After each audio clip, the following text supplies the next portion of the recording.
एक रोहन नाम का बच्चा जो अनाथ है और उसकी उम्र 10 साल है। वह रोड किनारे बने हुए एक रेस्टोरेंट पर काम किया करता है और उसी से अपना पेट भरा करता है। दरअसल वहां पर उसका इतना सा काम था कि वहां उस रेस्टोरेंट से उसे पानी की बोतल उठानी होती और साथ में कुरकुरे नमकीन भी वो ले जाया करता और रोड पर जा रही गाड़ियों में उनको सप्लाई किया करता और वहां से पैसे लेकर मालिक को दे दिया करता, क्योंकि कुछ गाड़ी वाले ऐसे होते हैं उनको ज़्यादा जल्दी होती है तो वह रोड किनारे खड़े हुए ऐसे बच्चों से पानी की बोतल खरीद लिया करते हैं। इसी काम को करके वह अपना गुजर बसर कर रहा था और तभी एक दिन अचानक से जब उसके पास 5 पानी की बोतलें होती हैं तो उसी दौरान उसकी नज़र एक गाड़ी पर पड़ती है, जो गाड़ी देखने में काफ़ी ज़्यादा महंगी प्रतीत हो रही थी और उस गाड़ी के अंदर उस गाड़ी के मालिक भी बैठे हुए थे। तो वह सोचने लगता है कि शायद ये पानी के लिए रुके हुए हैं, तो इसी वजह से वह उस गाड़ी पर जाकर दस्तक देने लगता है और अपने पानी को उन्हें लेने के लिए कहने लगता है। इसके बाद जो गाड़ी का मालिक होता है, जब वह देखता है कि उसकी गाड़ी को कोई टच कर रहा है, वह भी काफी गरीब लड़का है जिसने गंदे से कपड़े पहन रखे हैं, तो वह उसे धमकाने लगता है। कहता है कि अरे तुझे दिखाई नहीं देता, इतनी महंगी गाड़ी है, तुमने इसे छुआई क्यों, ये गंदी हो गई है। अब इस बात को सुनकर रोहन ड्राइवर की साइड में जाता है और कहने लगता है कि साहब मैं तो अपना पानी बेचने के लिए आपके पास आया था, क्या आपको मेरा पानी चाहिए। तो इतनी ही देर में जो मालिक होता है उसकी पत्नी भी गाड़ी में बैठी हुई थी, तो वो कहने लगती है कि तेरा पानी हम क्यों ले, अगर हमें पानी लेना होगा तो मैं उस रेस्टोरेंट से जाकर न ले आऊंगी। तो रोहन कहने लगता है कि उसी रेस्टोरेंट का पानी है, मैं तो केवल इसे सप्लाई किया करता हूं और इससे जो पैसे मिला करते हैं उन्हें मालिक को दे दिया करता हूं। अब जो मालिक और मालकिन है वो उसे पहले तो मना करते हैं, लेकिन जब रोहन दोबारा से आग्रह करता है तो दोनों एक दूसरे की तरफ देखकर मुस्कुराने लगते हैं और उनके दिमाग में कोई शैतानी चलने लगती है। इसके बाद जो मालिक होता है वो उससे पूछने लगता है कि कितने रुपए की एक बोतल है और तुम्हारे पास कितनी है। रोहन उसे बता देता है और हिसाब लगाकर ये भी बता देता है कि इतने रुपए की हैं और इतने रुपए में आपको मिल जाएंगी। तो मालिक कहता है कि ठीक है, ऐसा करो, इन बोतलों को हमें दे दो और उसके बाद मुझे नमकीन भी चाहिए होंगे, तो तुम रेस्टोरेंट से जाकर नमकीन ले आओ, फिर उसके बाद एक साथ में मैं तुम्हारे सारे पैसों का हिसाब कर दूंगा। इस बात को सुनकर रोहन एकदम से खुश हो जाता है कि वहां पर वो जितना सामान बेचेगा उसी हिसाब से उसे तनख्वाह मिला करती थी, और यह बात देखकर वो बड़ा ही खुश हो जाता है कि इन सारी बोतलों को ये मालिक खरीदने के लिए तैयार है, तो आज उसका धंधा अच्छे से हो जाएगा। इसी बात को सोचकर उनसे कहता है कि ठीक है मालिक, मैं अभी जाता हूँ और मैं वहां से आपके लिए नमकीन भी लेकर आता हूँ। यह कहकर रोहन भागा दौड़ा रेस्टोरेंट पर जाता है और वहां पर हाँफते हुए उस मालिक से कहने लगता है रेस्टोरेंट के से कि मालिक मुझे नमकीन दे दीजिए, एक बहुत ही अमीर व्यक्ति है जिसने मेरी 5 के 5 बोतलें खरीद ली हैं। अब जब रेस्टोरेंट का मालिक इस बात को सुनता है कि 5 के 5 बोतल खरीद ली हैं, तो वह कहने लगता है कि ऐसा कौन अमीर व्यक्ति आ गया जिसने तेरी 5 बोतल खरीद ली, क्योंकि एक आध दो बोतल तो कोई भी खरीद लेता है, लेकिन 5 की किसी को क्या जरूरत होगी। तो वो कहने लगता है कि वहां पर वो साहब गाड़ी में खड़े हुए हैं। इसके बाद जब रोहन और रेस्टोरेंट का मालिक उस तरफ देखता है तो वहां पर कोई भी गाड़ी नहीं होती है। वो लोग जो करोड़पति व्यक्ति थे वो वहां से जा चुके थे और उन्होंने रोहन को साफ साफ धोखा दे दिया था। इसके बाद रोहन का मालिक उससे कहने लगता है कि क्या उसने पैसे दे दिए, तो वो कहता है कि नहीं मालिक, उसने पैसे नहीं दिए हैं। इस बात को सुनकर रोहन का मालिक थोड़ा सा गर्म हो जाता है और उस पर मार पिटाई भी लगाता है और उसे धमकाने लगता है। कहता है कि तेरी वजह से आज मेरा बहुत सारा नुकसान हो गया है और इस नुकसान की भरपाई मैं तेरी तनख्वाह में से करूंगा। अब रोहन जो कि पूरी तरह से लाचार था, उसके पास और कोई रोजगार तो था ही नहीं, इससे उसका गुजारा हो रहा था, तो वह कह देता है कि ठीक है मालिक, आप ऐसा करना, मेरी तनख्वाह में से काट लेना, अब ये गलती हो गई तो हो ही गई। ऐसा कहकर रोहन दोबारा से काम करने लगता है और मालिक ऐसा ही करता है। जब उसकी महीने का हिसाब बनता है तो उस महीने के हिसाब में से उसके वो पैसे काट लेता है। रोहन थोड़े थोड़े पैसे जुटा रहा था क्योंकि उसे पढ़ाई लिखाई का शौक था और वह चाहता था कि वह अपने लिए किताब खरीदे, लेकिन हर महीने कोई ना कोई ऐसी ही दिक्कत आ जाया करती जिसमें उसके पैसे खर्च हो जाते थे। इसके बाद एक दिन ऐसे ही जब रोहन रोड किनारे पानी की बोतलों को बेच रहा था, तभी अचानक से उसके थोड़ी ही दूर आकर एक बाइक वाला आकर रुकता है और जैसे बाइक वाला आकर रुकता है तो उसी दौरान वह अपनी बाइक से सीधा नीचे गिर जाता है और पूरी तरह से बेहोश हो गया था। अब जब रोहन ये बात देखता है कि एक व्यक्ति आकर बाइक से अब जब रोहन ये देखता है कि एक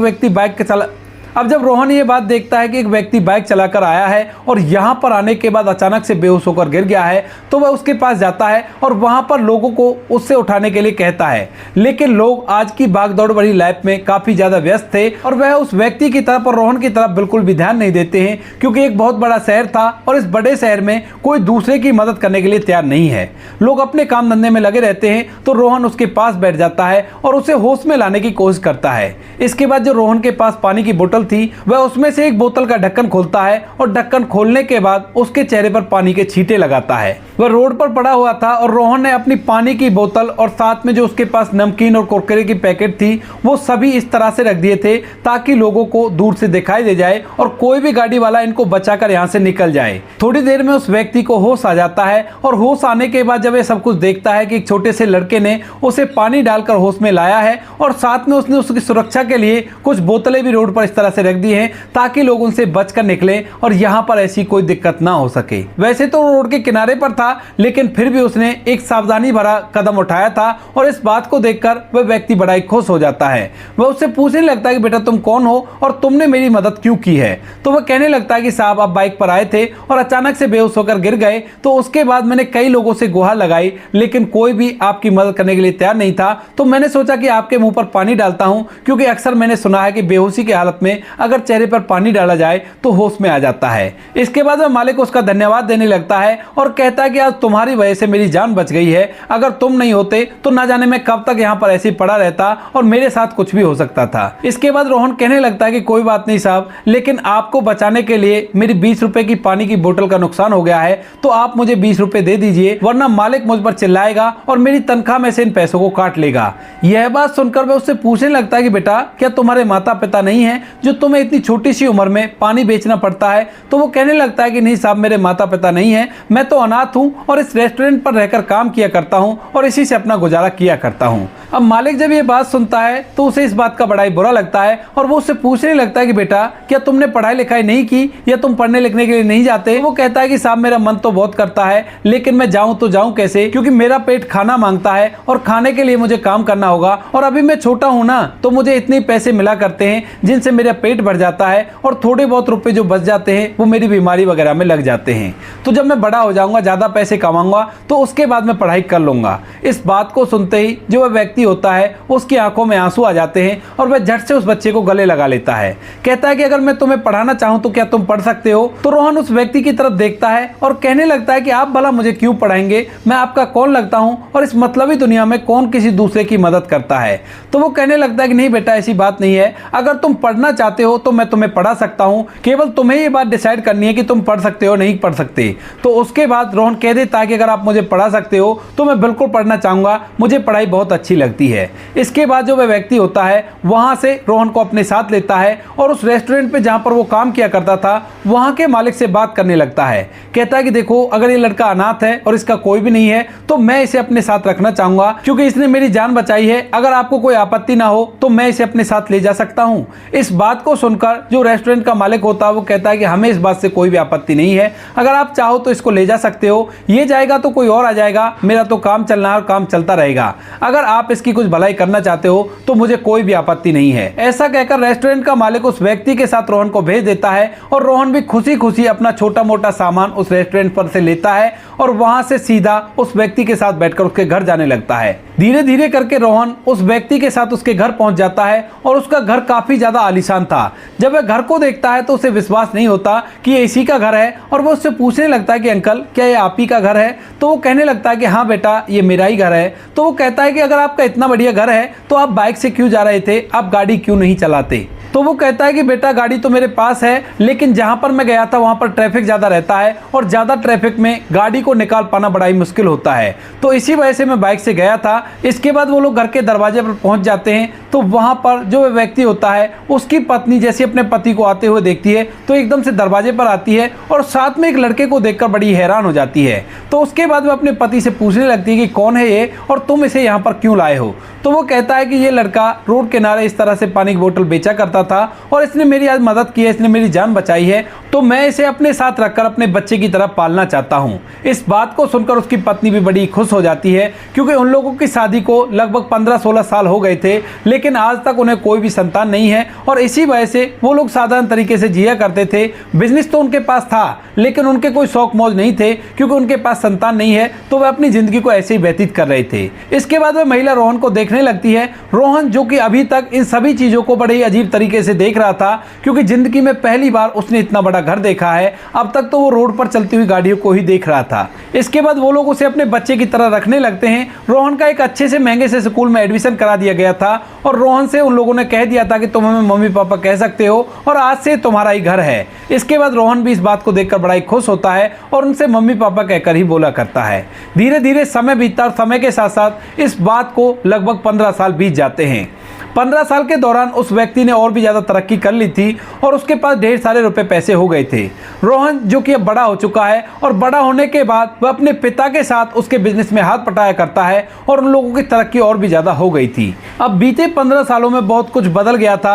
जो वे व्यक्ति थे पति पत्नी जिन्होंने रोहन की पानी की बोतलें ले ली थी और उसे पैसे तक नहीं दिए थे और उसके बाद रोहन को मार पिटाई खानी पड़ी थी, उन लोगों के साथ बहुत बुरा हुआ था, क्योंकि जब रोहन को पिटाई लग रही थी तो उसी दौरान रोहन के दिल से बहुत बुरी हाय निकलती है उन लोगों के लिए और वह मन ही मन उन्हें बहुत ज्यादा कोसता है और इस कोसने का असर उन पर ऊपर वाला दिखाता है और उन लोगों का जितना भी बिजनेस चला हुआ था, जो करोड़पति व्यक्ति थे, उनके सारे बिजनेस धीरे धीरे करके ठप होने लगते हैं और 15 साल के अंदर वो पूरी तरह से रोड पर आ गए थे। केवल उनके पास एक फार्म हाउस ही बचा था। उन्होंने काफ़ी सारे लोन ले रखे थे, जिन लोनों को चुकाने के लिए अब उन्हें पैसे चाहिए थे, लेकिन सारे बिजनेस उनके पूरी तरह से ठप हो गए थे और फार्म हाउस को वो बेचना चाहते हैं। वह सोचते हैं कि अगर फार्म हाउस बिक जाएगा तो उससे हमारा कर्जा तो फारिग हो जाएगा और उसके बाद देखते हैं कि समय कैसे व्यतीत होता है। इसके बाद वो उस फार्म हाउस को बेचने के लिए इधर उधर बता देते हैं और अपने खास मित्र जिसका नाम मनोज होता है उसके पास वह फ़ोन करता है और कहता है कि यार मेरा फार्म हाउस भिजवा दे, मैं काफ़ी ज़्यादा मुसीबत में हूँ। मेरे फार्म हाउस की कीमत फिलहाल 2 करोड़ रुपए है, अगर कोई इसे थोड़ा बहुत कम में भी लेता है तो मैं कम में दे दूंगा, लेकिन मुझे अर्जेंट में बेचना है। तो इसके बाद मनोज उनसे कहने लगता है कि देखो इतनी जल्दी तो आपका फार्म हाउस नहीं बेचेगा, लगभग 10 से 12 दिन लगेंगे और 10-12 दिन में मैं आप लोगों को बता दूंगा। इधर जो मनोज होता है वो प्रॉपर्टी डीलर होता है और बड़े बड़े लोगों के साथ उसके कॉन्टैक्ट है। वह इधर उधर फोन करके पूछने लगता है कि किसी को अगर ये फार्म हाउस चाहिए तो वो उससे कॉन्टैक्ट करे और वह उस फार्म हाउस को दिला देगा। ऐसे घूमते घूमते ये बात रोहन के पिता तक भी पहुंच जाती है, यानी कि जिसने रोहन को पाल पोस कर बड़ा किया है उसको पता चलता है कि एक फार्म हाउस है और वो लोग उसे कम पैसे में भी देना चाहते हैं। तो इसके बाद वह व्यक्ति रोहन को बताता है कि इस तरह से एक फार्म हाउस है, अगर तुम्हें अच्छा लगे तो ऐसा करो तुम उसको खरीद लो, क्योंकि मेरे हिसाब से वो अच्छा सौदा रहेगा। इस बात को सुनने के बाद रोहन जो अपने पिता की आज्ञा का पालन किया करता था वह इस बात के लिए एग्री हो जाता है और उस फार्म हाउस को देखने के लिए मनोज के पास फोन कर देता है। मनोज फार्म हाउस को उसे दिखा देता है और रोहन को वह फार्म हाउस अच्छे से पसंद आ जाता है और वह कहता है कि ठीक है मैं इस फार्म हाउस को खरीद लूंगा, आप मेरी डीलिंग सेट करवाओ और मैं पैसे लेकर वहीं पर पहुंच जाऊंगा। इसके बाद जो मनोज होता है उन करोड़पति व्यक्तियों के पास फोन करता है जो कि फिलहाल रोडपति हो गए थे और उनके पास बिल्कुल भी पैसे नहीं बचे थे। वह उनसे कहता है कि आपका फार्म हाउस बिक जाएगा 1 करोड़ 90 लाख रुपए में और वो तुरंत के तुरंत पेमेंट करने के लिए भी तैयार हैं। तो आप बताओ कि आपको पेमेंट कब चाहिए। इस बात को सुनकर वह करोड़पति व्यक्ति और उसकी पत्नी बड़े हैरान होते हैं और सोचने लगते हैं कि ऐसा कौन व्यक्ति है जो इतनी जल्दी इतने पैसों का इंतजाम कर सकता है, क्योंकि पैसे तो उनके पास भी थे कभी, लेकिन इतनी जल्दी उनके पास भी इंतजाम नहीं था जितना उस व्यक्ति ने किया था। तो वह कहने लगता है कि ठीक है तो कल हमारी मीटिंग सेट करवा दो और उसके बाद सारी बातें वहीं पर हो जाएंगी और हम पेपर्स पर साइन कर देंगे। दूसरे दिन जो मनोज होता है वो रोहन को एक जगह का एड्रेस देता है और कहता है कि यहाँ पर पैसे लेकर आ जाना और वहां पर वो लोग तुम्हारा इंतजार करते हुए तुम्हें मिलेंगे। इसके बाद रोहन अपने घर से कुछ पैसे लेता है और अपनी गाड़ी में बैठकर सीधा उस जगह के लिए निकल जाता है। वहां पर जाने के बाद जैसे ही रोहन अपनी गाड़ी को रोकता है तो वही करोड़पति व्यक्ति और उसकी पत्नी उसे बाहर खड़े हुए मिलते हैं और वह रोहन की तरफ देखने लगते हैं। रोहन जैसे ही उन्हें देखता है तो देखते ही पहचान लेता है, क्योंकि उन लोगों का चेहरा वो भूल नहीं सकता था। बचपन से ही रोहन के दिमाग में ये था कि कभी ना कभी तो उन लोगों से सामना होगा और उसके बाद मैं उन्हें पूछूंगा कि एक छोटे से बच्चे की 5 बोतलों के पैसे से क्या आपका पेट भर गया या नहीं भरा। इसके बाद रोहन गाड़ी से उतरता है और उतरने के बाद उस जगह पर चला जाता है जहां पर उनकी मीटिंग होनी थी। वह करोड़पति व्यक्ति और उसकी पत्नी रोहन की तरफ देखते ही रह जाते हैं। उन्होंने उसे पहचाना तो नहीं था, लेकिन रोहन की जो पर्सनैलिटी थी वो पूरी तरह से जबरदस्त थी। वह पढ़ा लिखा भी था और अच्छे से उसने कपड़े पहन रखे थे और उसके पास गाड़ी भी काफी ज्यादा महंगी थी। इसके बाद रोहन उनसे बात करना चाहता है, क्योंकि उसे वो बात भी तो सामने लानी है कि इन लोगों को पता चले कि मैं कौन हूँ। इसके बाद जो रोहन है वो उनसे बात करने लगता है, कहता है कि आप लोगों को इतनी जल्दी में इस फार्म हाउस को क्यों बेचना है, आखिर क्या जरूरत आन पड़ी ऐसी। तो उसके बाद वो लोग अपनी पूरी कहानी बताते हैं। कहते हैं कि हमारे पास ढेर सारा रुपया पैसा था और हमें कभी भी जरूरत नहीं पड़ती इस फार्म हाउस को बेचने की, लेकिन अचानक से न जाने ऐसा क्या हो गया कि हमारी जिंदगी में मुसीबतों का पहाड़ टूट पड़ा और दिन पर दिन हमारे धंधे फेल होने लगे। और फेल होने के साथ साथ अब हमारे पास इतना कर्जा है कि हम अगर इसको अभी बेच देते हैं तो हमारा कर्जा फारिग हो जाएगा। अगर हमने इसे अभी नहीं बेचा तो उसके बाद ये कर्जा फारिग नहीं हो पाएगा और हमारे ऊपर काफी ज्यादा कर्ज हो जाएगा। इस बात को सुनने के बाद रोहन से कहने लगता है कि ये बताओ आपके साथ ऐसा क्यों हुआ, क्या आपने कभी किसी के साथ गलत किया था? तो वो लोग कहने लगते हैं कि नहीं, हमने तो किसी के साथ गलत नहीं किया, हम तो सभी के साथ अच्छा व्यवहार किया करते थे। तो वो कहने लगता है कि किसी भिखारी के साथ किया हो कुछ, या फिर किसी छोटे से बच्चे के साथ कुछ ऐसा किया हो जैसे उसकी पानी की बोतलें ले ली हो और उसको पैसे नहीं दिए हों। अब इस बात को सुनते ही दोनों पति पत्नी के कान खड़े हो जाते हैं, क्योंकि उन लोगों ने ऐसा ही किया था और ये बात उन लोगों के सामने आ गई थी। वो उससे कहने लगते हैं कि हाँ ऐसा किया तो था, लेकिन तुम्हें कैसे पता है इन सभी चीजों के बारे में? तो वो कहने लगता है कि शायद आपको उसी बच्चे की हाय लग गई है जिस बच्चे के साथ आपने गलत किया था। अगर आप उस दिन उसके पैसे दे देते तो शायद आपके साथ ऐसा नहीं होता। यह बात सुनकर करोड़पति व्यक्ति और उसकी पत्नी बड़े ही हैरान हो जाते हैं और वह पूछने लगते हैं कि तुम कौन हो और तुम उस बच्चे को कैसे जानते हो? तो जो रोहन होता है वो उन्हें बताने लगता है कि वह बच्चा मैं ही हूं और मैंने देखते ही आपको पहचान लिया था, लेकिन मैं जानना चाहता था कि आप इस फार्म हाउस को क्यों बेच रहे हो, और जानने के बाद मुझे पता चला कि आप लोग तो अपने कर्मों का फल भुगत रहे हो। इस बात को सुनकर जो करोड़पति व्यक्ति और उसकी पत्नी होती हैं पहले तो उससे रो रो कर माफी मांगने लगते हैं। रोहन उनसे कहता है कि कोई बात नहीं, मैंने आपको माफ कर दिया, आपने जो किया है उसकी सजा आपको ऊपर वाले ने दे दिया है, और चलो अब इस फार्म हाउस को मेरे नाम कर दो, मैं तुम्हें पैसे दे दूंगा और तुम्हारी जिंदगी आराम से व्यतीत होने लगेगी। लेकिन तभी जो करोड़पति व्यक्ति होता है वो उससे पूछने लगता है कि तुम तो वहां पर पानी बेचा करते थे, फिर आज इतने करोड़पति व्यक्ति कैसे बन गए? तो रोहन उन्हें अपनी पूरी कहानी बताता है, कहता है कि तुम लोग तो बुरे थे, लेकिन इस दुनिया में अच्छे लोग भी होते हैं, और ऐसे अच्छे आदमी की एक दिन मैंने जान बचा दी थी और उसी वजह से उन्होंने मुझे अपने पास रखा और पढ़ा लिखा कर इस काबिल बना दिया कि आज मैं तुम लोगों के सामने बैठकर अपनी कहानी सुना सकता हूं और तुम लोग आराम से बैठकर मेरी कहानी सुन रहे हो, और तुम्हारा फार्म हाउस भी मैंने खरीद लिया है। ऐसा कहकर जो रोहन होता है कागजी कार्रवाई कंप्लीट करता है और उन लोगों को पैसों से भरा हुआ बैग देकर वहां से अपनी गाड़ी में बैठकर बड़ी ही टौर में निकल जाता है। वो दोनों पति पत्नी बड़े ही पछताने लगते हैं और सोचते हैं कि काश हम उस दिन इस बच्चे के साथ ऐसा नहीं करते तो हमारे साथ ये सब कुछ नहीं होता। तो दोस्तों ये थी आज की कहानी, जहां पर एक करोड़पति व्यक्ति ने एक बच्चे के साथ गलत किया, लेकिन ऊपर वाले ने उसे उसका नतीजा भुगता दिया। आप क्या कहना चाहते हो रोहन के बारे में? आप क्या कहना चाहते हो उन करोड़पति लोगों के बारे में? आपकी जो भी राय कमेंट सेक्शन में लिख सकते हो, लोगों के साथ शेयर कर सकते हो। वीडियो अगर अच्छी लगी हो तो वीडियो को लाइक और चैनल को सब्सक्राइब जरूर करें, ताकि हमें थोड़ा सा हौसला मिले आप लोगों के लिए ऐसे अच्छे वीडियो बनाने के लिए। इन कहानियों को सुनाने का उद्देश्य किसी को परेशान करना बिल्कुल भी नहीं है। यह कहानी आपको इसलिए सुनाई जाती है ताकि आप लोग इन कहानियों में से कुछ ना कुछ सीख सको और अपने जीवन में उस चीज को अप्लाई कर सको। मिलते हैं किसी नेक्स्ट वीडियो में नए टॉपिक के साथ, तब तक के लिए जय हिंद, जय भारत, जय हिंदुस्तान।